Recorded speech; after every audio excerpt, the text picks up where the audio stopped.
এটা Poland. Poland ইউরোপের সেই দেশ যাকে ইতিহাসে বারবার মুছে ফেলার চেষ্টা করা হয়েছে, কিন্তু প্রতিবারই আরো শক্তিশালী হয়ে ফিরে এসেছে। পোল্যান্ড ইউরোপের একদম কেন্দ্রে অবস্থিত। দেশটির মোট আয়তন প্রায় 3,12,000 বর্গ কিলোমিটার আর জনসংখ্যা প্রায় 3,80,00,000।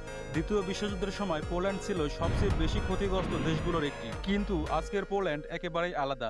আজ এটি ইউরোপের সবচেয়ে দ্রুত বর্ধনশীল অর্থনীতিগুলোর একটি। পোল্যান্ডের মোট জিডিপি প্রায় $800 বিলিয়ন আর একজন সাধারণ নাগরিকের বার্ষিক গড় আয় প্রায় $20,000। পোল্যান্ডের রাজধানী ওয়ারশ। যুদ্ধের পর শহরটি প্রায় ধ্বংস হয়ে গিয়েছিল, কিন্তু পরে আবার নতুন করে গড়ে তোলা হয়। আজ ওয়ারশ একটি আধুনিক ইউরোপীয় শহর। পোল্যান্ড ন্যাটো এবং ইউরোপীয় ইউনিয়নের একটি গুরুত্বপূর্ণ সদস্য আর নিরাপত্তার বিষয়ে দেশটি বেশ কড়া ও সচেতন। পোল্যান্ডে একটানা 8 বছর বসবাস করলে সেখানে নাগরিকত্ব পাওয়ার সুযোগ রয়েছে। আপনার যদি পোল্যান্ডে যাওয়ার সুযোগ হয়, আপনি কি যেতে চাইবেন? কমেন্টে অবশ্যই জানান। আর ভিডিওটি লাইক, ফলো এবং শেয়ার করতে ভুলবেন না।